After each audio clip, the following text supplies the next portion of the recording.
Gente, boa tarde, cheguei. Tava difícil entrar aqui hoje, viu? Nossa, confusão. Gente, tô escura essa luz, né? Mas, ó, o assunto, essa live não estava prevista, como vocês sabem, mas o assunto vale a pena.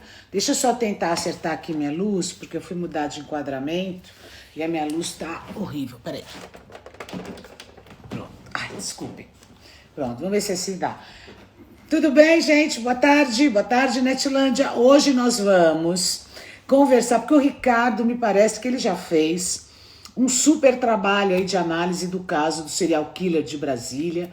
E eu sei que muita gente está cheia de dúvidas sobre qual é a desse cara, o que ele é, o que não é, psicopata, sociopata, maluco, satanista. Já falaram de tudo, não é? E agora eu quero saber qual é a análise do Ricardo. Boa tarde, Guapimirim, Rio de Janeiro. Boa tarde para todo mundo do Brasil, de Portugal, de qualquer lugar do mundo que está nos acompanhando. Vamos lá? Deixa eu ver se o Ricardo já está aqui para a gente não perder tempo. Tá muito escura a minha imagem, gente? Tá muito escura a minha imagem? Porque eu mudei de lugar aqui, tô sem meus refletores. Tá muito escuro ou dá para ver assim? Ou tá bom? Tá? Olha, eu sei que eu nunca vi um negócio desse, né? Eles colocam polícia, colocam cachorro, colocam tudo e algo mais e ninguém consegue pegar o homem. Como é que pode um negócio desse, né? Estranho, não é? No mínimo estranho. Tá tudo bem? Eu quero... Travou aqui, peraí. Tá bem? Dá pra enxergar? Não tá escuro? Ah, tá bom. Muito obrigada. Vocês estão... Ah, obrigada. Ótimo, ótimo não tá, né, gente? Mas tá. Dá pra levar. Tá muito esquisita essa imagem hoje. Obrigada. Cadê o Ricardo? Ricardo, onde estás? E aproveitando, gente, quero conversar também. Vou perguntar pro Ricardo, acho que vocês também devem ter dúvidas.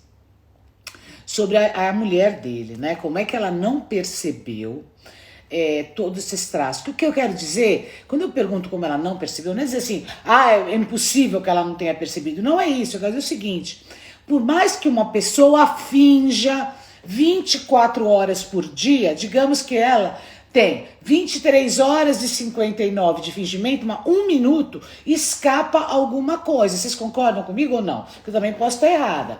Então eu fiz assim, como é que ela não atentou para isso? Eu não estou dizendo que a mulher fez porque mentiu, porque... Não, tá certo? Eu estou dizendo que, como é que ela não percebeu, entende? Porque é incrível, 23 horas e 59 minutos, em algum momento ela deve ter percebido, concordam? Ricardo, cadê? Deixa eu ver se eu achar o Ricardo aqui, já achei, pronto. Achei o Ricardo. Aí as pessoas ficam assim, ai, você tá condenando a mulher, achando que a mulher é culpada. Ah, pelo amor, olha, gente, tá tão difícil. Ricardo! Chegamos! Saudade! Estão me ouvindo bem? Eu tô te ouvindo bem, você me ouve bem? Sim. Muito bom, muito bom. Saudade, parabéns. Muito obrigado. Saudades também. Estou sempre à disposição aqui, Márcio. É só você chamar que eu venho. Me chama que eu vou. Me chama que eu vou. E beba água, beba muita água. Aqui, ó. Beba água, beba muita água. Você viu que até o Cristiano Ronaldo me imitou? Você viu a do Cristiano? Foi ótimo, hein? Coca-Cola, mala, água. E aí eu falei assim, eu tive que relatar e mostrar para o mundo que eu e o Cristiano temos uma proximidade muito grande. Eu não queria revelar isso para o mundo, mas não teve jeito, ele acabou revelando. E aí a Coca-Cola perdeu 20 bilhões de reais só com essa Coca-Cola. Sai para lá, beba água. Despencou, adorei. Olha, é bom que você seja amigo do Cristiano, então, que você ensinou tudo isso para ele. E aí eu falei, Cris, beba água, beba muita água. E aí ele adotou o slogan e fez isso em caráter mundial. E eu gostei muito. Nossa, foi ótimo. Para mim, foi a melhor coisa do ano, até agora. Agora, o que eu sei do grande mistério do ano, Ricardo, é que história é essa desse homem? Pois é, pois é. A gente vê muito disso longe, né, da gente. A gente vê muito dessas histórias nos Estados Unidos, na Europa, e a gente não vê, ou a gente não via por conta da mídia, talvez. Será que as pessoas não tinham essa liberdade hoje como tem, ou seja, nada dá para ficar escondido durante muito tempo, porque se a grande mídia não mostra, vai cair nos grupos de WhatsApp de qualquer jeito. Tá? Será que se esse caso não tivesse caído nos grupos de WhatsApp, será que teria esse foco? Será que teriam colocado 400 homens, milhares de reais, para pegar um foragido desse? Porque existem tantos foragidos no Brasil, pessoas assassinas com até um maior número de assassinatos, e existe esse amparato. Então, a gente dá muita importância àquilo que tem foco. Isso é uma das coisas bem interessantes. Às vezes a pessoa fala assim, nossa, mas será que isso já aconteceu? Será que não aconteceu? Muitas vezes pode ter acontecido coisas extremamente semelhantes, mas como não caiu na grande mídia, se esqueceram. Exato. Simples assim. E esse é um caso que acabou tendo uma grande repercussão. E aí veio o lance da resposta, né? Eu preciso ter a resposta, né? Eu preciso ter o que falar ali para o público. E aí fica essa operação, essa mega operação. A gente está vivendo uma mega operação.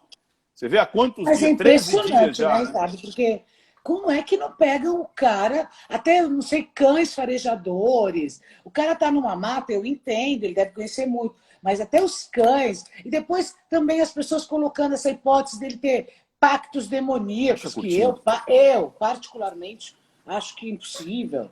Mas, enfim, bom, vamos lá, porque você deve estar compreendendo. Primeiro, ele é um serial killer, um psicopata, um sociopata, um maluco, um demoníaco. O que você acha? Então vamos lá, vamos começar do princípio, né? Vamos começar do princípio e vai ser muito legal. Então a primeira coisa que a gente vê aqui é exatamente isso, né? A mídia colocando muito foco. E onde você coloca foco, você coloca causas. Como assim, Ricardo? Isso em tudo. Então, quando a gente coloca foco em alguma coisa, aquilo já não é mais uma consequência, mas é a causa de ser aquilo. Pode ser meio confuso, mas é assim, quando a gente está vendo algo que já é uma consequência de uma série de coisas, né? Ele ter feito o primeiro estupro lá quase 12 anos atrás, foi em 2008, até mais anos atrás, e depois vem em todos esses desenlaces de acontecimentos, e chega no cume, ou seja, esse cara não nasceu ontem, ele não nasceu por causa da mídia, ele não nasceu hoje na mata, tem uma história, mas tudo que a gente coloca foco, isso para a nossa cabeça, acaba criando como se fosse a maior parte da importância da informação. Então essa é a primeira coisa. Então, como se colocou foco, a parte mais importante está sendo como se fosse agora. É como se todo o resto fosse menos importante. E, na realidade, a gente vai ver toda essa história e ela é muito importante para culminar nessa ação, nesse comportamento do Lázaro. Então, vamos lá. Primeira coisa é onde eu coloco o foco, justamente onde a coisa cresce, é onde a gente coloca nossa maior atenção. Tanto é que eu sempre falei, na Covid, a gente foi bombardeado pela informação do terror. Ou seja, a gente só via ao lado das mortes diárias, da somatória das mortes e do que não estava dando certo. Então a gente via lá as tumbas ali, as covas abertas, as pessoas em desespero. E eu nunca vi, por exemplo, a Rede Globo mostrando os recuperados. Eu nunca vi a Rede Globo, por exemplo, mostrando quantas pessoas por dia se curavam e chegavam a 40 mil, 50 mil, 60 mil. Então, onde eu coloco o foco... O foco estava na tragédia, né? E parece que aquilo é a causa. E, na realidade, é a consequência. Então, essa é a primeira coisa que a gente tem que deixar bem claro. Segunda coisa, que você me perguntou, ele seria um serial killer? Seria ele um serial killer? Então, qual que é a definição de serial killer? Quando existe uma assinatura de pelo menos 2 ou 3 mortes. Como assim, Ricardo? Então, vamos lá. Eu vou matar mulheres de cabelos longos com faca.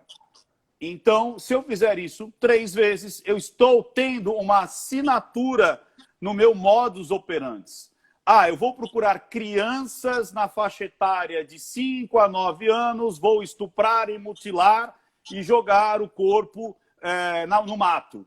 Fiz isso 2, 3 vezes, existe um assassinato em série. Sério? Ou seja, existe um objetivo onde eu me coloco para seguir aquele objetivo. Esse é um serial killer. Ou seja, ele não vai matar ninguém fora daqueles padrões. Ricardo, me dá um exemplo de serial killer brasileiro. O Maníaco do Parque. Então, além deles... E ele era muito mais serial killer do que um maníaco sexual. Porque muitas vezes ele não conseguiu a penetração, porque ele tinha um problema de ereção. Ele tinha um problema muito sério no pênis dele. Então acabava que ele mordia, ele mutilava com os dentes, com faca, ele humilhava e ele botava os corpos em posições ali que ele dizia pornográficas, na mesma faixa etária, com as mesmas características físicas. Não, não entrou não. Tá me ouvindo ainda? Tá me ouvindo? Agora tô. Tá, para mim aqui estava tranquilo. E então ele pegava as meninas na mesma faixa etária, da mesma maneira, levava para o mesmo lugar e a morte era exatamente igual. O Lázaro faz a mesma coisa? Não, ele não faz a mesma coisa. Então, peraí. Então já é errado que estão dizendo serial killer de Brasília já está errado, certo? Exatamente, não é um serial killer. Né? Ele, na minha opinião, deixa eu deixar daqui a um pouquinho, como se fala, o que ele é de fato,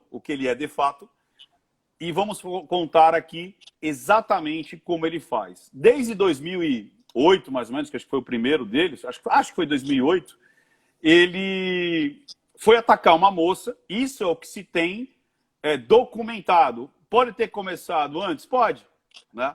Tanto é que tem muita coisa agora aparecendo e estão dando crédito a ele. Por quê? Vou explicar também por quê. Então vamos lá. O que acontece? Ele tenta entrar na casa de uma mulher e ela acredita que ela seria estuprada por ele e tudo mais. Ele não consegue entrar na casa. Aí 2 homens vizinhos que viram os gritos dessa mulher, porque a mulher estava sozinha. Ele não entra na casa, ele foge e esses 2 homens são assassinados. Então, o primeiro BO dele, a primeira conta lá na capivara dele foi esse assassinato desses 2 homens. Os 2 homens, era o objetivo dele final? Não, não era. O objetivo dele final era pegar essa mulher. Aí muita gente diz assim, nossa, ela era o amor da vida dele, ou ele se apaixonou, um amor platônico, ele queria... Não, é aleatório. Eu disse isso, inclusive, eu dei 3 horas, fiquei 3 horas no Balanço Geral na sexta-feira, explicando um monte de coisa que eu vou explicar aqui também.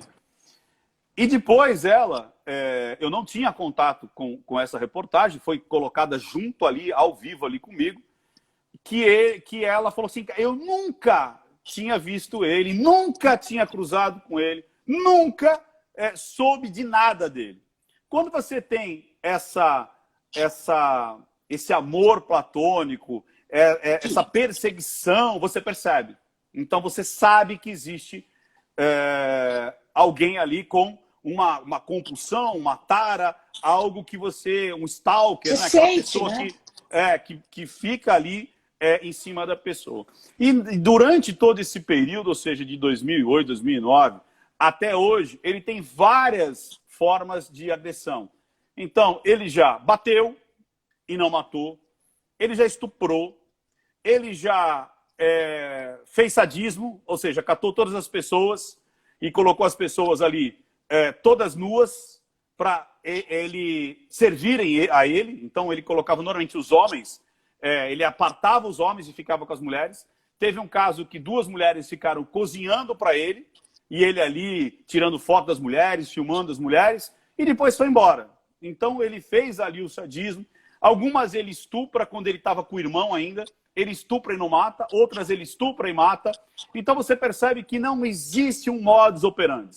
Existe uma situação onde o que eu encontrei onde se repete em todas... O ponto comum, né? Sempre tem mulher e sempre tem algum tipo de abuso. Eu vejo ele mais como um maníaco sexual do que um serial killer. Ou seja, a mulher, eu vou usufruir dessa mulher. Você entendeu? Ou como de maneira sádica ou sexual. Exatamente. Ou de maneira sádica, de humilhação, ou vou bater nessa mulher, vou judiar dessa mulher, vou subjugar essa mulher, como algumas relataram, ou vou estuprar e vou matar, ou estuprar e matar essas mulheres. Então, os homens que ele mata são, como é que eu posso dizer? Sequelas. Ou seja, esse homem está me dando trabalho, então vou matar. Você vê que ele fez sai da isso... frente. Exatamente. Então ele põe para lá. Se não me der trabalho, vai ficar ali. Me deu trabalho, eu mato. Então simplesmente tirar os ruídos da compulsão dele, da tara dele. Entendi. E ele tem o que tem muito mais dentro da repetição. E isso não entra como um serial killer. Por quê? Porque ele busca qualquer tipo de mulher aleatoriamente. O serial, ele estuda a vítima. O serial, ele vai atrás, tem que ser exatamente aquela. E ele está muito mais pro psicopata desorganizado do que o psicopata organizado. Vamos levantar alguns mitos. Então vamos lá. Olha lá, alguém falou assim, ele tem ódio por mulheres? Não. Muito provavelmente isso que eu ia falar, não. porque eu li isso em algum lugar. Não, sabe por quê? Se ele tivesse, onde ele não conseguiu, ele voltaria, por exemplo. Você entendeu? O psicopata é muito mais ele do que as outras pessoas. A tara está nele, não no outro. Como é que é isso? Eu não tenho ódio de quem eu vou me usufruir. O psicopata pensando. Que sabe o que acontece? Muitas vezes a gente pensa com a nossa cabeça. Então a gente olha para o psicopata e pensa com a nossa cabeça. O psicopata, que é o transtorno de personalidade antissocial na psiquiatria, e não o adjetivo psicopata que a gente costuma falar, nossa, esse cara é um psicopata, que é o cara que é mau, é o cara que é violento. Não, esse é um cara mau, esse é um cara violento, é um assassino, é um transgressor. Só que meio que popularizou esse adjetivo de psicopata. Psicopata, na psiquiatria, lá no DSM-5, é transtorno de personalidade antissocial, que tem algumas características. E a principal característica do psicopata ele não tem empatia pelo outro, ele não tem compaixão pelo outro, ele não consegue perceber a dor do outro. Ou seja, ele não tem ódio das vítimas. A vítima faz parte do jogo mental dele. Ou seja, elas fazem partes de peças do quebra-cabeça ao qual eu monto para que eu me divirta. Então não existe ódio naquelas pessoas. Ele é muito mais a realização do desejo dele, da tara dele, e normalmente isso vai escalando. E você percebe isso muitas vezes em outros psicopatas, que eles primeiro treinam com pequenos animais, às vezes com o irmãozinho, às vezes com pessoas mais vulneráveis, e aí vai crescendo. E aí, de repente, dá um clique e fala, uau, e se eu fizesse com uma pessoa? E aí ele começa a testar. Ele tenta pegar uma pessoa. E a gente vê que, no caso dele, parece que é um psicopata sem modus operandi e que está refinando, esse é o termo usado, na sua forma de conseguir prazer. Ou seja, ele está testando, olha que loucura isso, né? Ele está testando o que mais dá prazer a ele. E normalmente... Gente, peraí, deixa eu só falar uma coisa. Nós vamos fazer, claro, o Ricardo vai falar sobre a mulher dele daqui a pouco. É só que a gente está fazendo um apanhado geral. Isso. Nós vamos falar da mulher. É um problema. Agora, Ricardo, nisso aí tudo que você falou, ele começou, entre aspas, é o que temos conhecimento, em 2008. Depois ficou preso. Um maravilhoso magistrado da lei maravilhosa brasileira deixou sair para ver o coelhinho da Páscoa e ele ficou... Aí ele está solto, tá bom. Agora, a gente não consegue entender Eu não consigo, entendeu? É o seguinte, ele ficou, um exemplo, né? Não sei, 2 anos calmo. Aí, de repente, começou a atacar de novo. Qual é o sentido disso? É. Eu não acredito que ele guardou esse traço maquiavélico, psicopata, e depois, durante 2 anos, de repente, saiu a luta. Como é que é isso? Exato. Ah, Então, e também outra coisa. Quando eles falam que ele foi maltratado pelo pai, bom, tudo bem, não justifica nada. Muita gente é maltratado pelo pai, que o pai isso, que o pai aquilo, e que nananana. Bom, ele ficou calmo em algum momento? calmo como assim? Ah, você fala sem atuar? É, sem Então vamos agir. lá. Quando você tem um psicopata organizado, é muito interessante, porque assim, o grande prazer dele não está na hora da execução. Então tem muita gente que acredita que o psicopata, o grande prazer dele, né, o grande liberar ali da libido dele, da energia psíquica dele, está no ápice ali da morte. Não. Ele começa a ter prazer já no momento dele planejar a próxima vítima. Então, normalmente, um psicopata organizado, ele vai falar assim, ok, eu acabei de matar essa criança, ou essa mulher, ou esse homem, por exemplo, o Jeff Dahmer, que era um psicopata que só pegava homens e homossexuais. Então, ele era, na cabeça dele, ele acreditava ser homossexual e ele pegava só homossexuais. E homens. Então, mulheres para ele, não tinha problema nenhum, criança não tinha problema nenhum, o negócio dele era homem. E aí ele fazia todo o processo para escolher esses homens. Assim como o Maníaco do Parque, assim como o Ted Bundy, ele tinha um padrão. Então, ele poderia encontrar a vítima daqui 2 semanas? Poderia. Pode demorar anos. Se ele não encontrar o psicopata organizado, exatamente aquela presa que vai lhe dar prazer, ele vai esperar. Porque para ele não tem problema algum. Faz parte do processo da caça e do caçador. Já no caso dele, parece que ele é muito mais o psicopata desorganizado. Ou seja, ele vai fazendo. Outro mito, todo psicopata é muito inteligente, frio e calculista. Não é assim. Tem psicopatas muito inteligentes, calmos, precisos, e tem os desorganizados, com uma mente, de repente, muito, muito pequena. Eles normalmente têm uma inteligência emocional muito grande, né? Mas isso não quer dizer que eles são pessoas com grande QI, como muita gente às vezes acredita. Não, não. O que ele tem é ele consegue ter uma empatia falsa para que as pessoas acreditem nele. Então ele tem uma lábia, ele tem persuasão. Ele normalmente ele consegue ser empático. Tanto é que todas as pessoas da entrevista do Cabrini dizem que ele era um cara normal, um cara fechado, com o olhar sempre de baixo para cima, e nunca imaginaram que ele poderia fazer aquilo. Então, normalmente, esses caras, eles têm isso em comum. Eles conseguem modelar essa falsa empatia. Eles não têm sentimento algum? Outro mito. Eles têm. Se não tivesse sentimento nenhum, ele estaria vagando pelas ruas lá, tipo, não tenho sentimento. E pegavam ele. Não. Ele tem medo, ele tem ira, ele tem raiva, ele tem, inclusive, o gostar. Ele gosta. Tanto é que ele consegue criar laços de amizade, laços. É que sabe o que acontece? As pessoas muitas vezes se instruem pela Netflix, né? Aí assiste Dexter e aí acredita que, você entendeu? E não é, aquilo não existe. Então, muitos têm muito carinho, muito apreço, por exemplo, pelos seus troféus, né? Que são partes do corpo da pessoa, a cabeça, as genitálias, recortes de jornal. Então, esses caras, eles conseguem ter um relacionamento, sim, com filhos, com mulheres e tudo mais, porque esse tipo de sentimento eles conhecem. O que eles não reconhecem é justamente a empatia, a compaixão, a dor do outro. Isso para eles é zero. Não existe. É como se... Entendeu? Agora vamos lá, só para você finalizar aquela pergunta. Então, você vê, ele é muito desorganizado, ele não tem um padrão de ação. O único padrão que eu encontrei foi o sexo e a pornografia. Alguém perguntou sobre o passado. Você não vira psicopata, e não é porque você apanha quando criança, ou porque você é abusado que você vai virar psicopata. Psicopata, você nasce psicopata. Tem cura? Não tem cura. Psicopata não tem cura. Simplesmente, eles são assim.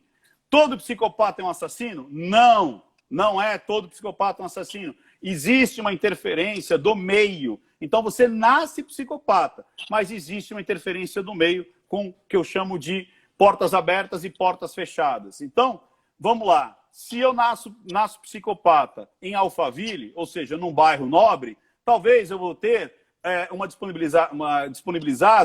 educação, eu vou conseguir entrar numa faculdade, eu vou ser um grande orador, eu vou ser um político que vou desviar lá os respiradores e vou ficar tudo bem, vou matar um monte de gente, para mim tá tudo bem. Eu vou ser um líder espiritual que vou criar uma seita onde eu vou estuprar várias mulheres, mas para mim tá tudo bem. Eu vou ser, de repente, um cirurgião plástico, onde eu desfiguro todo aquele rosto, costuro de novo, e para mim tá tudo bem. Eu saio para jantar com a minha esposa depois de ter tirado um câncer desse tamanho, um abscesso, e tá tudo bem. Por quê? Porque eu não tenho empatia pelo outro, eu não tenho compaixão, e eu consigo socialmente ser que aceito, porque faz parte daquele jogo. Agora, imagina se eu sou criado dentro de um ambiente violento, do PCC. Aí eu vou acreditar que tenho que matar, tenho que cumprir a lei, tenho que torturar, tenho que bater, tenho que humilhar. Então tá tudo bem. Então, o que ele faz vem desde a parte genética com o meio. Por isso não existe um único padrão de psicopatia. A gente tem mania de colocar as pessoas como padrões. Pessoas não são robôs. A psique não é algo matemático, e sim muito mais lúdico, muito mais quando você estuda o comportamento humano, respeitando o que são indivíduos, do que a previsibilidade mecânica científica. Você entendeu? Não dá para você colocar seres humanos tendo os mesmos padrões comportamentais. Você consegue entender aqueles comportamentos muito mais do que a previsibilidade. Agora, no caso dele, ele vive esse mundo paralelo, como muitos dos psicopatas. Ted Bundy era assim. O Ted Bundy, ele teve uma esposa, ele teve uma enteada. Ele teve uma enteada. Ele não fez nada com a enteada, ele não fez nada com a esposa, mas fazia com as outras mulheres. E aí cai por terra aquele lance de, ele tem ódio das mulheres? Não!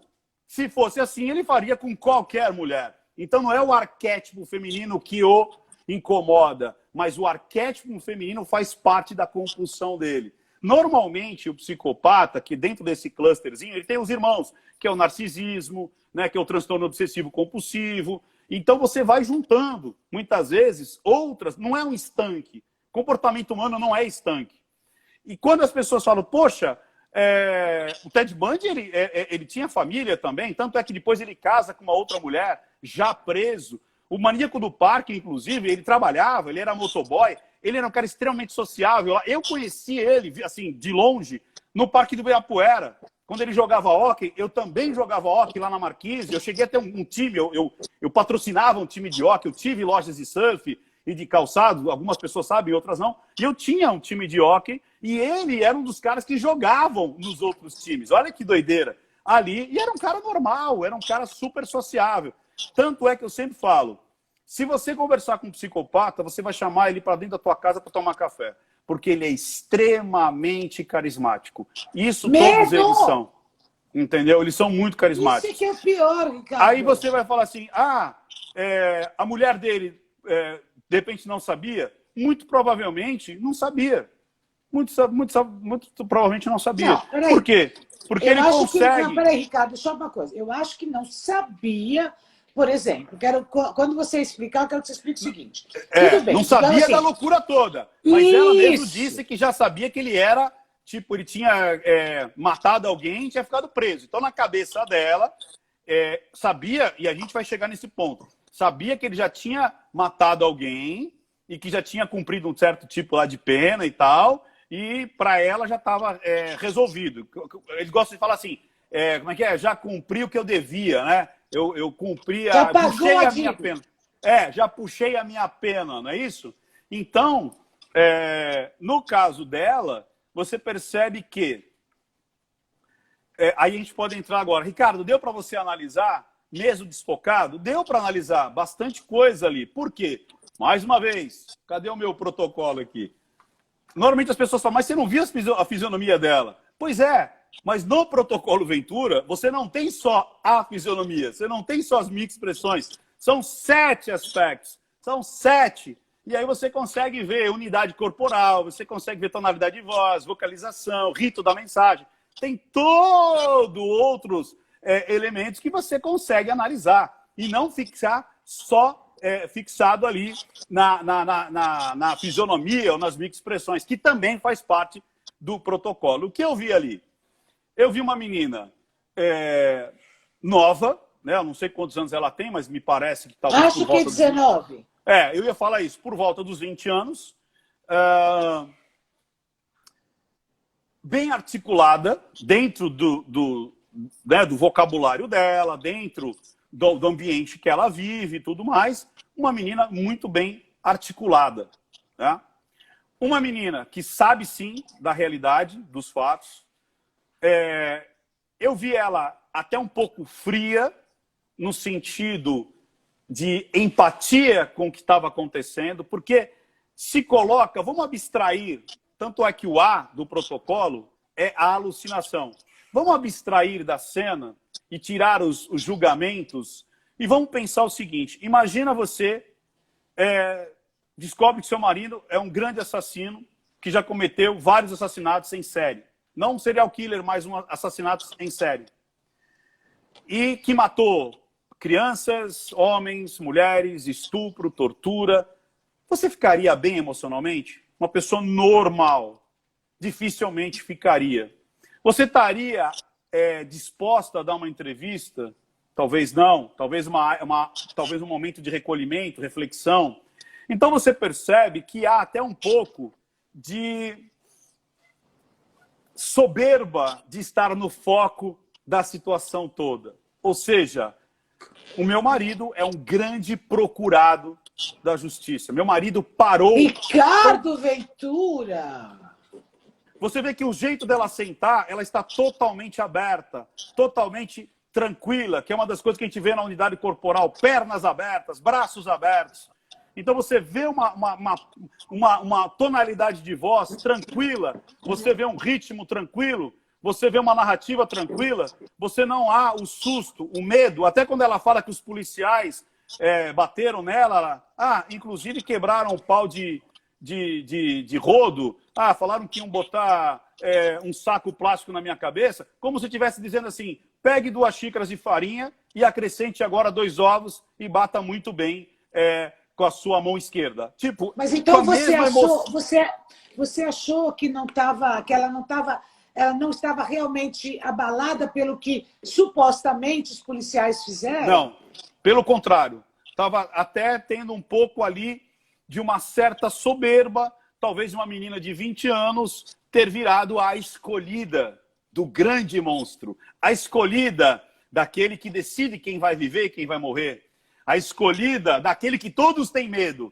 mas eu não tenho, porque ele não faz nada comigo. Eu sou mulher, eu tenho uma filha mulher, mas com essas mulheres ele não faz nada. Eu estou protegida. Que é muito da característica que vulgarmente as pessoas dizem que é a mulher de bandido.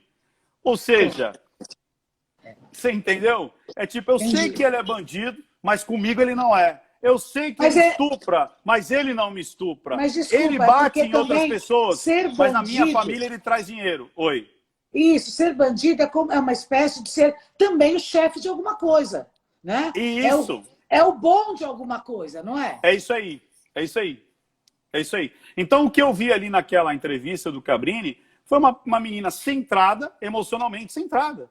Extremamente centrada emocionalmente. Não há variação vocal, só em um momento. Na realidade, 2 vezes acontece, mas por um único motivo. Não sei se a galera de casa vai perceber. Eu quero perguntar agora para a galera de casa qual foi o motivo onde ela extremamente entra em catarse.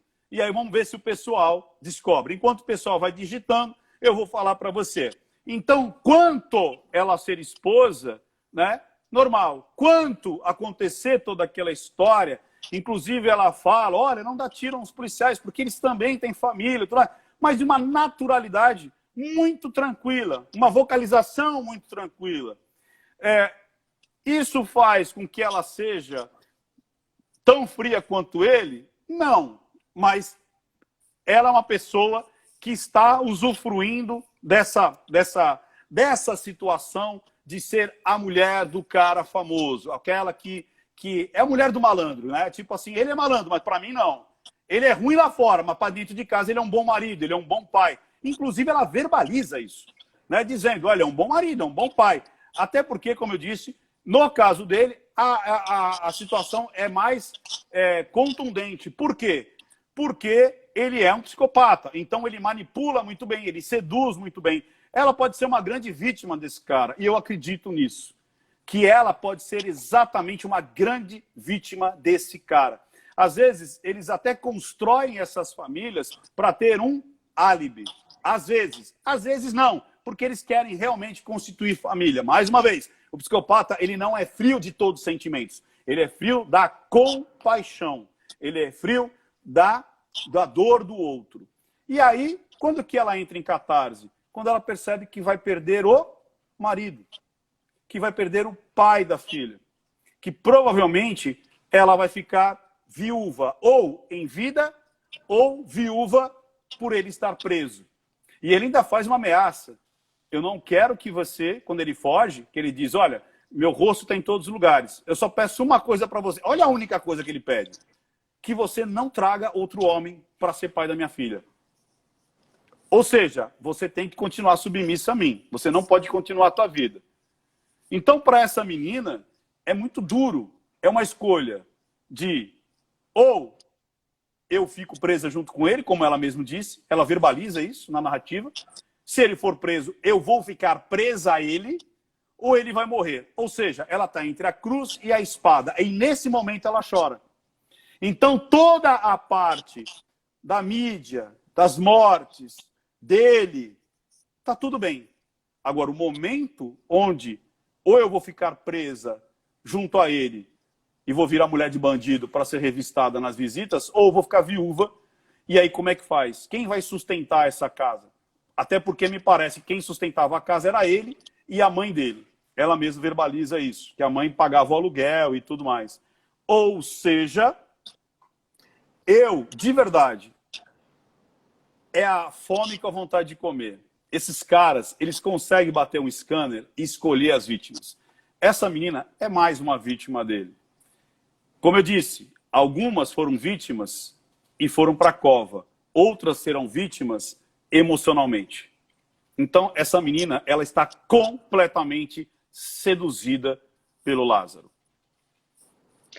Escuta, Ricardo, eu estou ouvindo você falar aqui e fico pensando o seguinte, você acha, então, que essa sedução, porque ela disse para ela, era um cara bom, me parece que ela o conheceu quando ele estava preso, uma coisa assim, não tenho bem certeza, essa sedução toda, é possível que 23 horas e 59 minutos ele tenha um comportamento normal e 1 minuto ele tenha um comportamento que mostra alguma coisa ou não? Você acha que ele ficou 2 anos, então, sendo absolutamente normal e de repente despoletou? Normalmente... E outra coisa, se você acha que ele é um maníaco sexual, o que é então? Qual é o impulso sexual que ele tem? O que despoleta isso? Tá, vamos lá. O transtorno obsessivo compulsivo, ele não nasce da noite para o dia. Ele vai numa escala. Existem alguns estudos, principalmente americanos, que a pornografia e o excesso da pornografia acaba corrompendo qualquer pessoa. Qualquer pessoa. Algumas percebem, outras não. Se você já tem a facilidade de ser obstinado, então imagina, um workaholic, uma pessoa que tem muito foco, que você entendeu? Tipo, vou fazer isso até o final, são justamente até as piores. Então, se você tem muita ociosidade ou você é muito inteligentinho, para você cair no transtorno obsessivo compulsivo, é um palito. Ninguém precisa responder, ou responda como faziam. Olha, eu tenho uma amiga, lembra lá do Serginho Grusman? Eu tenho uma amiga para perguntar para a sexóloga, quantas horas por dia você perde olhando pornografia? Então pergunta para mim, seu amigo, sabe aquele seu amigo? Quantas horas por dia você acredita que aquele seu amigo perde olhando pornografia, consumindo pornografia? Ou seja, a pornografia, ela é um estopim para vários, mas vários distúrbios mentais, para vários comportamentos que vão levar para droga, para álcool, para prostituição, para ociosidade, várias. Então, normalmente as pessoas que estão dentro, inclusive, do furacão, nem percebem quanto tempo elas ficam. Começa olhando um videozinho ali no WhatsApp, daqui a pouco busca, porque tem que olhar um vídeo na internet, daqui a pouco esse puxa outro, que puxa outro, que puxa outro, daqui a pouco é 1 hora, daqui a pouco é 2, daqui a pouco é o dia inteiro, pensando em pornografia, olhando pornografia de manhã até a noite, e a pessoa nem percebe. E a própria pornografia vai te trazer outros e mais outros e mais outros estágios. Primeiro você vê, depois você se masturba, depois você quer realizar, depois é uma mulher, é 2 mulheres, alguns começam a se descobrir e querem outros parceiros, e aí querem experimentar aquilo com uma bebida, querem experimentar aquilo com com álcool, com um tipo de droga, mais vezes, repetindo, e aí a coisa vai. E aí quando você pega a chave e fechadura de uma pessoa que já tem um problema de não empatia, vai para onde? Para a morte.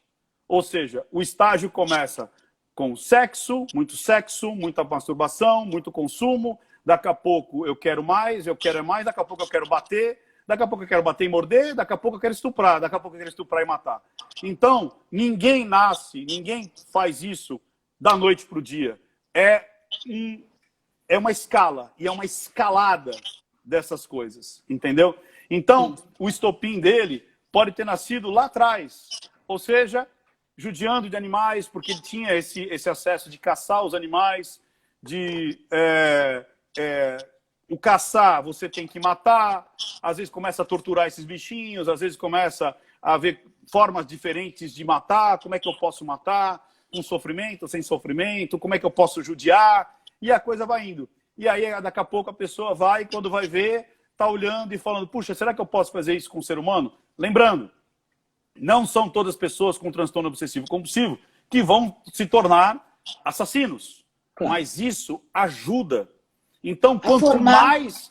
Por isso que, muitas vezes, quando as pessoas dizem assim, a valorização da família, a valorização, né, de preceitos, de ética, de moral, não é por ser somente careta, mas é para você ter uma saúde mental e social que nós desejamos como uma sociedade onde você possa viver. Então, muitas vezes as mulheres dizem, eu quero ser respeitada como mulher, mas será que ela vai conseguir ser respeitada se ao mesmo tempo ela acredita que a pornografia é natural, que a exposição é natural, que você liberar tudo é natural, que a liberação das drogas é natural? Você entendeu? Que a banalização do sexo é natural? Então, se você quer o respeito, é complicado você querer um único respeito e liberar tudo. Você entendeu o quanto que isso, uma coisa está ligada na outra? O quanto de acesso, né, livre, leve, solto, sendo falado em todas, não só na internet, mas nas novelas, né? A liberação cultural de o quanto isso, meu corpo, minhas regras, tudo bem, mas isso vai desencadear. Porque do mesmo jeito que o psicopata, na cabecinha dele, vai pensar, meu corpo, minhas regras. Porque ele não tem a lógica. E o transtorno obsessivo-compulsivo não tem lógica. Quanto mais você consome, mais você quer. E aí chega num momento que nem você mais se controla. Então, a gente está vivendo um momento onde eu acredito que tudo é liberal, tudo pode. Você catar sua filha de 12 anos e estimular ela no TikTok fazendo uma dancinha sensual, com um shortinho cavado, é natural. A maldade está na cabeça do outro e não na menina. Só que isso está interligado. Está interligado com várias coisas. Então, Ricardo, mas é isso que eu não estou entendendo. Aí você falou agora uma coisa que, sinceramente, para mim é um conhecimento inédito. Eu nunca ouvi falar que a pornografia pudesse ter essa expansão e consequência na vida de alguém. Agora, quem são? Existe algum traço de personalidade que torna vulnerável à pornografia, ao vício em pornografia ou não? Ou qualquer um? Eu amanhã posso me tornar uma viciada em pornografia? Ou existe um Não. traço que... Exatamente, o transtorno obsessivo compulsivo, como eu disse, vai estar dentro de um perfil, né? Não são todas as pessoas, mas é muito grande. É fácil, qualquer pessoa que se viciou em alguma coisa, seja o que for, cigarro, álcool, limpeza, né? Ter o transtorno obsessivo compulsivo por limpeza, pode ter esse que a gente chama de troca de compulsão muito facilmente. Então, a pessoa que tem o transtorno obsessivo compulsivo, tanto é que um dos tratamentos é o quê? É você trocar o vício. Então, você tem um vício que talvez moralmente seja ruim, e o problema não é só moral, você acaba que a sua vida se torna sendo aquilo. A sua vida, por exemplo, você acaba mais horas consumindo aquilo do que vivendo, do que trabalhando, do que se relacionando de verdade.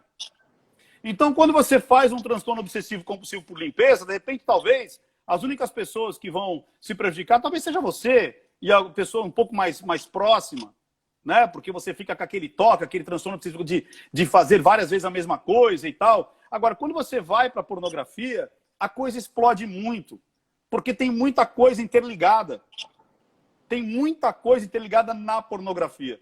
Sim, E porque não aí somente você... o próprio Nossa! ato de consumo.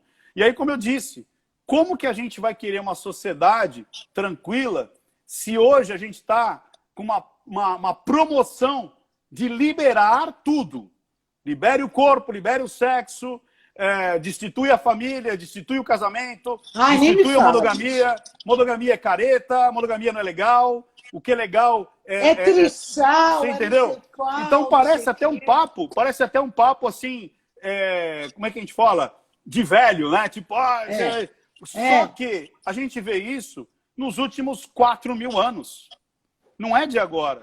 Se você pegar todos os escritos, tem umas estatuetas na China, não sei se é China ou Japão, em um templo, e eles mostravam os hominhos lá virtuosos e os hominhos não virtuosos. O que tinha lá nos hominhos não virtuosos? O cara bebendo, o cara na pornografia e o cara jogando. Em templos de mais de 2.000, 4.000 anos. Então, a gente às vezes acha que a gente está no ápice da engenharia da psique. Sendo que a nossa psique, a nossa mente, as agruras, os desejos, as dúvidas, os medos, são exatamente iguais de hoje ou dos homens da caverna. O que muda é o cenário, o que muda são os pertences, mas a nossa alma, o nosso mais intrínseco, são as mesmas coisas. E o que mais deturpa a sociedade, se nós quisermos viver como uma sociedade, é justamente droga, álcool e pornografia. Sim, Onde é tem excesso de sexo. álcool que a gente fala, álcool no sentido de drogas. Quanto mais drogas você tem liberado, quanto mais jogos você tem liberado, quanto mais sexo você tem liberado, mais você tem sociedades destrutivas. Lógico. Isso você tem em toda a história. Toda a história a gente consegue ver isso. Então, olha que interessante. As pessoas acreditam que o meio de hoje, né, tipo, mas hoje você tem uma Ferrari. Então, antigamente, você tinha uma caverninha que ficava em cima do... ali, você tinha um cavalo, vamos dizer assim. Você tinha um cavalo, que era o seu puro sangue. Mas hoje você tem sei lá, um relógio de $50.000. Antigamente você tinha o dente do tigre. São as Que mesmas muda. coisas. Então, às vezes a pessoa fala assim, mas antes não tinha a TV, mas tinha a fofoca, tinha os bares, tinha o que antes tinha, hoje tem em nível vezes 1000. Mas todos os desejos, todas as agruras, todos os medos, todos eles basicamente são os mesmos. O que muda é simplesmente os objetos e o cenário. mas a psique continua sendo a mesma. Claro, a somos mesma. seres humanos. Todo A o essência resto, é a mesma. todo o resto. Tanto é que se você pegar É cenário, menininho, todo o resto se você é pegasse uma cenário. criança de 2000 anos atrás, assim que ela nascesse e colocasse agora, ela teria o mesmo grau de ensinamento. Você percebe que uma criança, quando ela nasce, plasticamente, o cérebro dela é igual a 300 mil anos. É igual. Não mudou praticamente nada. E ela vai aprender. Tanto é que, lembra quando a gente falava assim? Quer ver um espaço menor? Vamos lá. Há 30 anos existia telefone celular? Sim ou não? Existia Não. iPad? Existia Não. iPad? Não existia. O que a gente falava? Nossa, olha, ela já está até catando o telefone e botando no rostinho. Nossa, ela faz assim com o dedinho. Já nasce sabendo das coisas. Hoje a criança, ela já cata o celular e fica com o dedinho assim, ó. Ou seja, o que muda é o cenário, mas a forma de aprendizado, Claro. tudo aquilo que a gente vai assimilar e toda a nossa psique é a mesma. O que muda são... Antes era o quê? Nossa, já está catando o arco e puxando. Porque a criança vai imitar o que está vendo. Simples assim. Simples assim.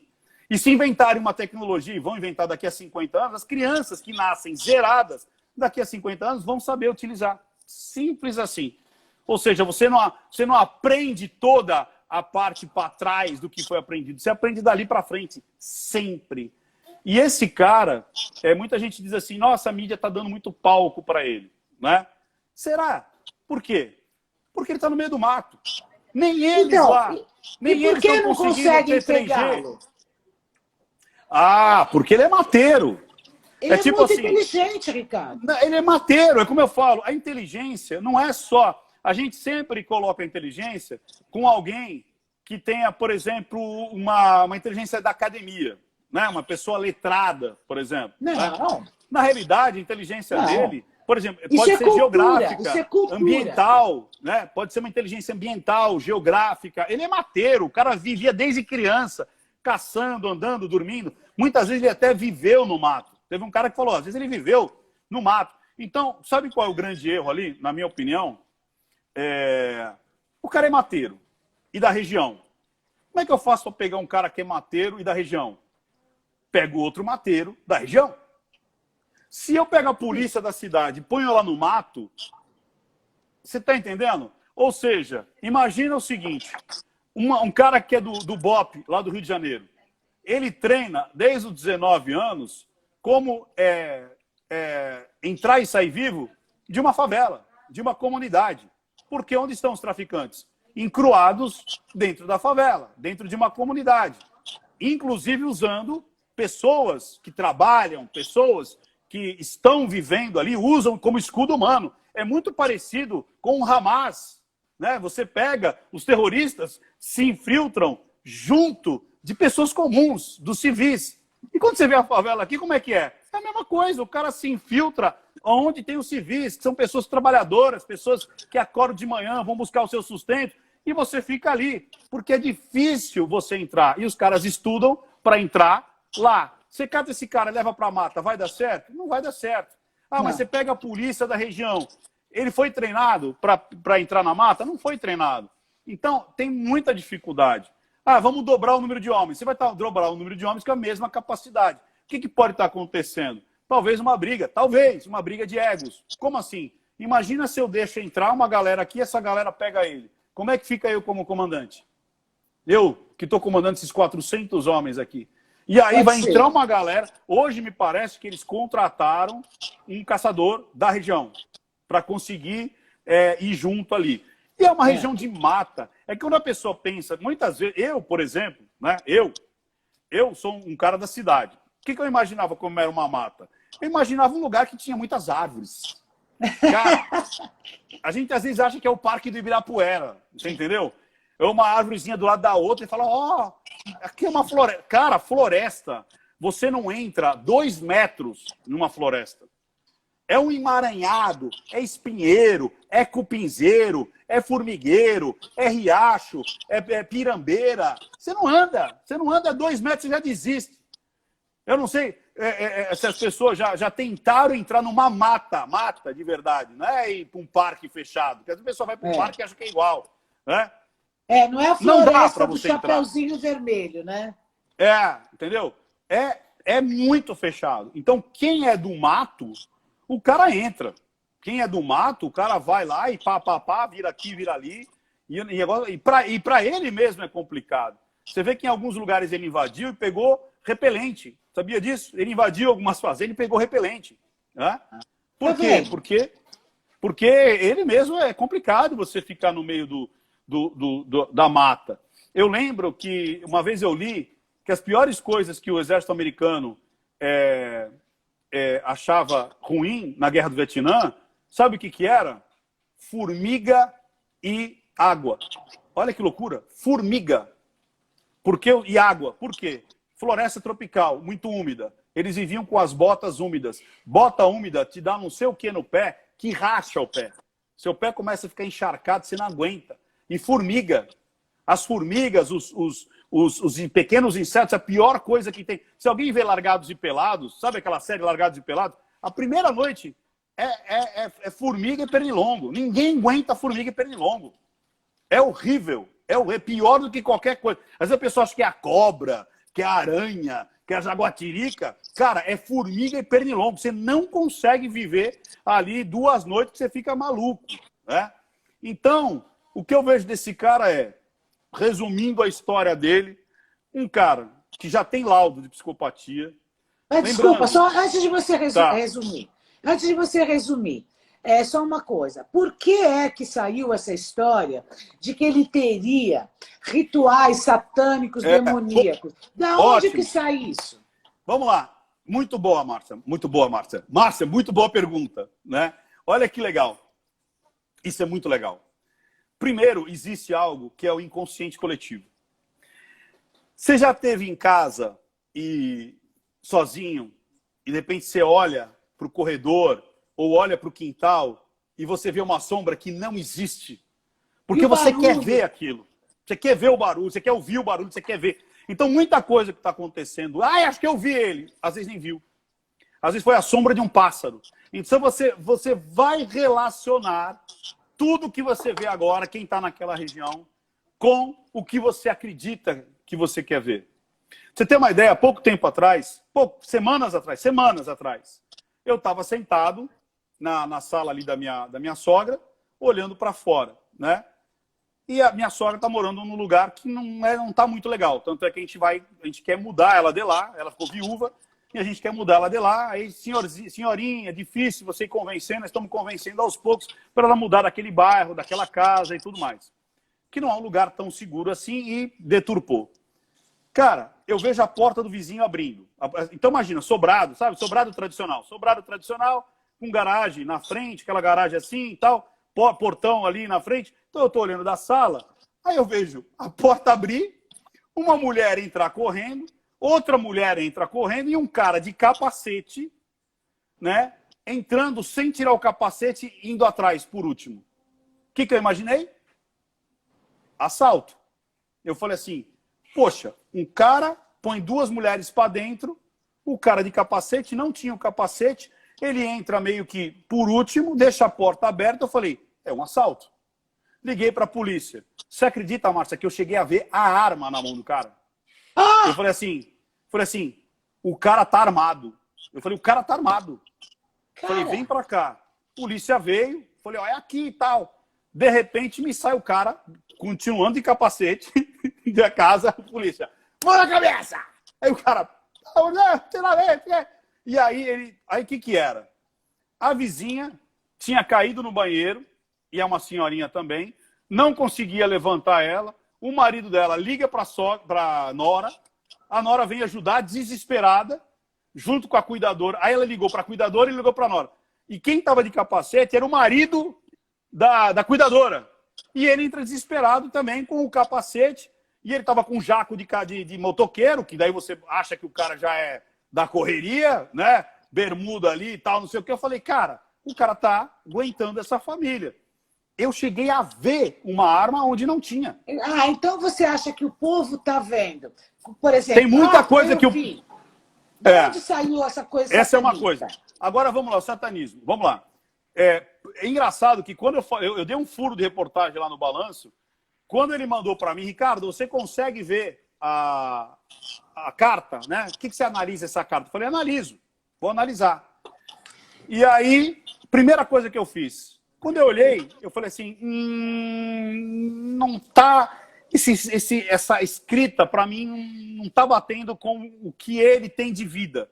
O que eu fiz? Joguei no Google. Na hora veio, era um trecho de um diálogo do Senhor dos Anéis. Simplesmente era um trecho do Senhor dos Anéis. Sacou? E aí, eu mostrei lá em primeira mão. Mostrei o trecho, mostrei o print, mostrei o livro e mostrei uma parte do filme. Então, quando as pessoas querem ver alguma coisa, já olharam aquela carta como uma carta enigmática de uma pessoa extremamente instruída, de uma pessoa que estava jogando ali com as palavras. Então, as pessoas querem ver, do mesmo jeito que eu quis ver a arma e vi a arma, as pessoas querem ver algo que não existe, já começam a ver. Você entendeu? Que nem o lance do satanismo. Será que realmente tinha isso? Porque todos os outros falaram que não, que nunca tinham visto nada. A mulher dele falou que não. Um que começou a levantar. A mãe acendia umas velas brancas, às vezes vermelhas e tal. E ele mesmo já chegou a comentar para algumas pessoas que ele fez as pessoas rezarem o Pai Nosso, falarem para rezarem, ficarem de joelho. Então você não percebe um ritual satânico. O ritual satânico acontecia, por exemplo, quando a morte está dentro de um contexto de ritual. Por exemplo, Charles Manson, anos 60, que matou inclusive aquela atriz Charles Manson, que matou... Ele não matou, não. Olha que interessante isso. O cara pegou prisão perpétua sem ter matado ninguém. Ele criou uma seita, né, o Charles Manson, onde as pessoas ali que conviviam com ele falou para as pessoas, precisamos limpar a sociedade, precisamos matar algumas pessoas que são símbolo do capitalismo, que são símbolo da briga entre o bem e o mal, entre os negros e os brancos. E ele botou na cabeça da galera que tinha que matar a Sharon Tate, que era uma modelo, estava grávida, inclusive. Ali houve um ritual, porque existia um propósito ritualizado dentro das mortes. Então não era somente as mortes, mas existia um ritual. Então eles matavam as pessoas, catavam o sangue, escreviam na parede, na barriga da menina também fizeram, né, picotaram a barriga dela escrevendo. Garanhuns. Por exemplo, se você pegar lá os canibais de Garanhuns, a parte de comer era um ritual. Então, todas as pessoas que eles matavam, eles tinham que ter uma... Como é que ele dizia lá, o rapaz? Não era uma carne que você podia jogar. Era uma carne sagrada, porque aquela pessoa foi uma vítima para eles salvarem a alma daquela pessoa. Então, eles tinham que comer aquela carne, porque fazia parte de um ritual. Você entendeu? Então, eles comiam uma parte e outra parte eles jogavam fora, mas existia um ritual. Então, quando você fala de um assassino... é uma alucinação coletiva, né? É uma alucinação coletiva. Porque quando você tem essa coisa de tipo, eu preciso matar pessoas para purificá-las, porque elas estão fora do espectro que eu acredito que é um aspecto legal e tal. Então, eles vão ali, né, para limpar. Normalmente é uma limpeza, é uma conversão. Às vezes a conversão é pela morte. Então, existe um ritual, que no caso dele não tem ritual nenhum. No caso dele tem estupro, sodomia, ele faz o sadismo ali com as pessoas, ele estupra, ele violenta, ele humilha. Então, não tem nada de ritual. O que tem ali é um maníaco sexual que está se descobrindo, inclusive, ainda, e a se prima. Tanto é que algumas pessoas começaram a aparecer depois. Eu estava vendo na internet, muitas pessoas começaram a relatar. Olha, provavelmente foi ele que me atacou. Olha, foi ele, estou reconhecendo ele agora. Inclusive, ele tinha um perfil no Tinder, né? Ninguém sabe exatamente quanto a isso. Ele tinha um perfil no Tinder, mandava fotos pornográficas, ele conseguia marcar encontros e tudo mais. Então, pode ser que alguma dessas meninas foi até violentada por ele. E outra, muitas vezes você fica com vergonha, a gente sabe disso. A gente sabe disso. Imagina uma menina que, de repente, tem uma família constituída, ou tem até um namorado, um noivo, às vezes um marido, alguma coisa, e ela é violentada. Você acha que ela vai chegar em casa com uma maior tranquilidade? Eu fui estuprada porque eu me encontrei com um cara... Muitas têm muito muita vergonha. Pudor. Não deveria ter, deveria denunciar, Pudor. devia ir para a polícia, botar o canalha embaixo das botas da justiça. Mas muitas, eu entendo, porque muitas se sentem humilhadas e vai passar uma outra humilhação de publicamente se verem como as que foram estupradas, elas sentem vergonha, elas sentem humilhação e como existem homens que são extremamente com a cabecinha desse tamanho, é capaz ainda de falar, não vou sair com ela porque ela foi estuprada uma vez há sei lá quanto tempo. Você entendeu? Então, quer dizer, é compreensível que muitas não tenho coragem de se expor, né? Agora, Ricardo, é possível que... Eu não sei porque que o pessoal está falando que eu estou com sono. Gente, eu não estou com sono nada, tá? Eu estou bem acordada, é que eu estou com uma luz aqui batendo no meu olho. Ricardo, é possível que uma pessoa, então, com esse traço de maníaco sexual, que tem essas taras, essa loucura, sei lá o quê, comigo, com a mulher lá, ele tenha um comportamento sexual absolutamente normal? Nada que a faça pensar, oi. Você fala a mulher dele? Não, a mulher dele provavelmente ele tem uma vida paralela, como eu expliquei isso, inclusive, lá no Balanço Geral. O que acontece? O psicopata, para ele conseguir usufruir da tara dele, né, da loucura dele, do transtorno dele, ele normalmente mantém uma vida normal. Você entendeu? Ele mantém essa vida normal. Como todos que a gente viu, a maioria, não é regra, mas a maioria tem uma vida normal. Uma vida normal. Por quê? Porque é como se fosse uma outra pessoa. É uma vida paralela. Entendeu? Como se fosse uma outra pessoa. Ele tem um personagem ali, a qual ele vai extravasar os seus desejos, as suas taras e as suas compulsões, quanto dentro daquele skin, para falar uma palavra da moda, né? Daquela pele. E aqui ele tem outra situação, né? Sendo que a cabeça dele é a mesma. Então vamos lá. Ele não tem essa divisão na mente. Não é algo que é possuído, não é algo que é tipo assim, eu fui possuído, lógico, ele pode até ouvir vozes. Por isso que se pegarem ele vivo, vai ser interessante uma entrevista com esse cara, né, para saber exatamente o que acontece ali. Porque o cara pode ser um esquizotípico, um cara pode ser um esquizofrênico, o cara pode ser um cara paranoico, entendeu? Que ouve vozes e tudo mais, pode, entendeu? Não sei se é o caso dele. Eu, pelo que eu vi até agora, acredito que não, pelo modus operandi dele, ou seja, pelo jeito que ele atua, né? Porque esses caras que ouvem vozes e tudo mais, eles relatam, normalmente eles relatam. Você ouviu? Não, porque eu estou aqui cumprindo. Como aquele cara do Garanhuns. O Garanhuns, ele falava, eu vi uma voz, eu tenho que fazer, eu tenho que cumprir, né? E ele jogava aquele conteúdo psíquico nos filmes que ele fazia, no livro que ele escrevia e tudo mais, né? E é engraçado, não tem nada engraçado, mas ele, durante muitos anos, acho que durante 20 anos, né, o cara lá de Garanhuns, lá, o que eu não lembro o nome do homem, é um homem e duas mulheres, era a senhora e a Bruna. Enquanto estava ele e a mulher dele, eles não mataram ninguém. Então aquele conteúdo, aquela esquizofrenia dele, né, a esquizotipia dele, né, de achar que ele era o redentor, aquele cara, ele botava esse conteúdo psíquico escrevendo, filmando. Quando chega o terceiro elemento, que é a Bruna, essa que provavelmente que tinha traços de psicopatia, ela que dá a ideia de repente, pegar pessoas e não ficar só na fantasia. E aí foi a mistura explosiva. Então, pode acontecer de uma pessoa ter o desejo, mas não ser um assassino. Você entendeu como é que é? Não chegar porque ou não teve oportunidade, ou porque não teve essa conjunção de fatos e oportunidade para que acontecesse a coisa toda, entendeu? Então, nesse caso... Então, só para... Eu quero que você me pergunte até mais. Então, eu não vejo nada. O livro, como eu te disse, para mim foi um inconsciente coletivo, eu não sei. Pode ser. Até a mulher dele fala assim, cara, ele nunca teve um livro dentro de casa. Tipo assim, nunca leu.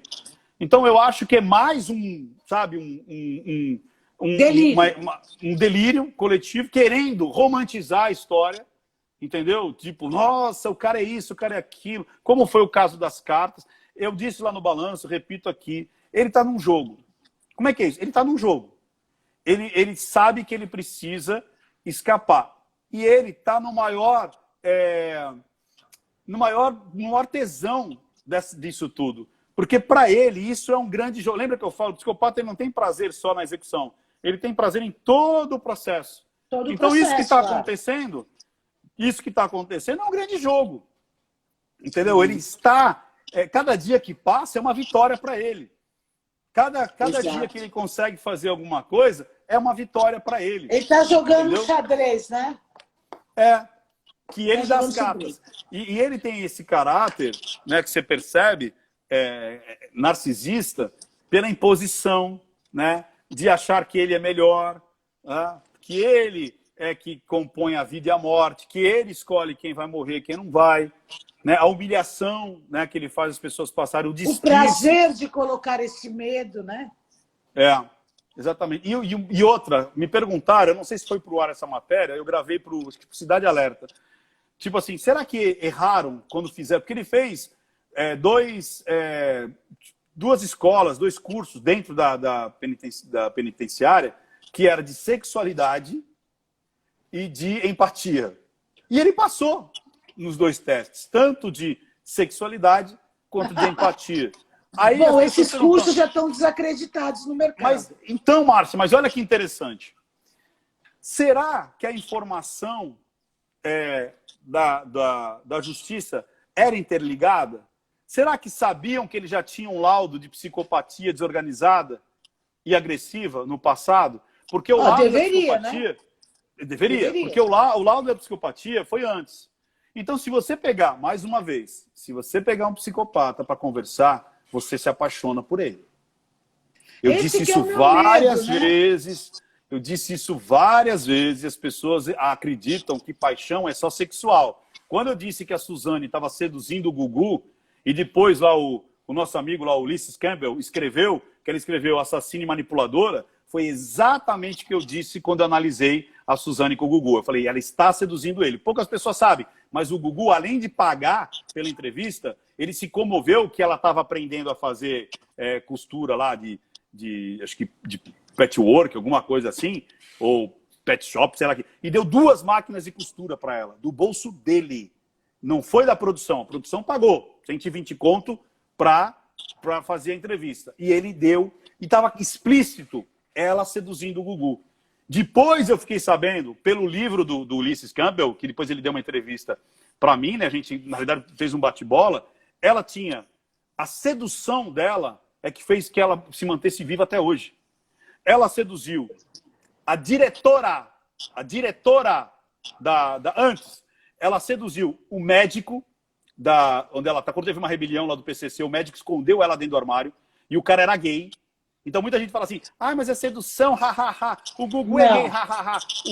A sedução não é sexo, pode ter sexo, mas não necessariamente. Ela seduziu, vai vendo a lista, vou ver se eu lembro de tudo. Ela seduziu o médico da penitenciária, que era gay, a escondê-la. Depois, ela seduz a diretora, que era uma mulher hétero. Mulher hétero, para ter algumas regalias. Por conta dessas regalias, uma galera começa a reclamar, vem e o promotor tira ela e ela seduz o promotor. O promotor quase se separa da mulher dele por conta porque caiu na lona. Depois, ela seduz o Sandrão, que era a líder das detentas, que era o Sandrão lá, a menina que era a chefona. Que era a chefona, que era o homem da relação ali, né? Tal. A Sandrão. Depois ela seduz não sei mais quem. Ela passa a vida dela seduzindo as pessoas. Seduzindo. Você entendeu? E as pessoas acreditavam que sedução é só com cunho sexual. Não! Sedução, manipulação, persuasão. Manipulação, né? Envolve. Você usa. Tanto é que é um dos meus livros, né? Olha aqui, ó. Como manipular e persuadir milhares de pessoas. Isso daqui é inerente às pessoas que conseguem colocar as suas verdades para fora, conseguem dar, né, tanto ideias, como insights, como transformação, como manipulação e persuasão. Pode ser para o bem? Sim, pode ser para o bem. Porque a manipulação, a persuasão, a sedução, ela por si só não é nada. Agora, quem utiliza ela e a ética e a moral dessa pessoa, que é que vai encaminhar. O objetivo daquilo é que... Você entendeu? Óbvio. Você entendeu? Então, e eu falo que é muito importante, no mínimo, você entender de algumas técnicas de manipulação e persuasão, mesmo que você não queira usar, porque alguém pode estar utilizando para você. Oi, eu quero esse livro, manda aqui para mim, na Europa. Tem aqui? Ó, tem na Amazon, você consegue, inclusive, pelo Kindle ou imprimir. Você consegue pela Amazon. Então eu vou pegar aqui, ótimo, que me interessou. Porque agora que você falou, fala com um psicopata, você se apaixona, quer dizer, gente, nós podemos estar sendo envolvidos aí em uma história e eu quero saber reconhecer. Ricardo, não temos mais tempo. Não, calma aqui, peraí, Cláudia Oliveira, portanto, desconfia sempre dos bonzinhos. Sim e não, porque assim, todo canalha é um grande sedutor, mas nem todo sedutor é um grande canalha. Por isso que é importante participar da minha jornada do Não Minta Pra Mim aqui, eu faço uma jornada, Márcia, onde eu ensino tudo isso para as pessoas. A descobrir a mentira, identificar a mentira, entender a mentira, porque a mentira pode ser um grande pedido de ajuda, de socorro, entender quem é o canalha, o golpista, né? O agente abusador. Então, o Não Minta Pra Mim não serve só para ficar identificando microexpressões e dizendo, tem essa emoção, aquela. Não, para você usar na tua vida. Para você usar no seu crush, para o seu chefe, para o seu sócio, numa reunião de negócio.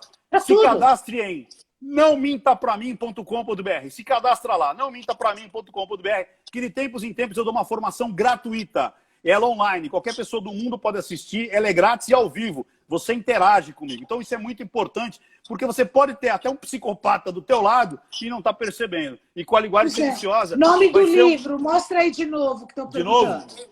Aqui, Como Manipular e Persuadir Milhares de Pessoas. Isso é um dos meus 5... Eu tenho 5 best-sellers, esse é um deles. Se você entrar no meu site lá... Vamos, gente, vamos ler esse livro. Eu vou ler também, porque é muito interessante saber, reconhecer quem é que está ali do lado da gente. Porque nós vivemos, infelizmente, a cada live que a gente faz, Ricardo, os assuntos são extremamente atuais, factuais, mas sempre muito surpreendentes, porque me leva a pensar o seguinte: meu Deus do céu, que mundo é esse? A gente não conhece ninguém mais. Está tudo muito confuso, as coisas estão muito obscuras, ocultas. E proteja-se. Você fala, beba água, eu digo, proteja-se. Ricardo, deixa eu ver, eu não quero ir embora antes que o Instagram derruba a gente. Meu amor, muito obrigada. Márcia, eu não sei se você vai postar agora. Se você salvar do jeito que você salva ela antes de postar e manda para mim, porque daí você vai postar aí no seu canal e eu coloco também no meu canal do YouTube. Tá. Se você conseguir fazer agora, eu salvo e te mando, tá? Primeiro salva, como você faz? Salva, me manda, aí depois você posta, que você consegue fazer isso. Eu não sei como é que você faz isso, mas faz isso daí, que eu agradeço. Tá bom, eu mando sim. Um grande beijo. Gente, muito obrigada pelo carinho da audiência de vocês. A live vai lá pro feed, vai pro Ricardo também. Um grande beijo. Tchau, gente. Até mais. Tchau, tchau, tchau, tchau, tchau, tchau, tchau, tchau.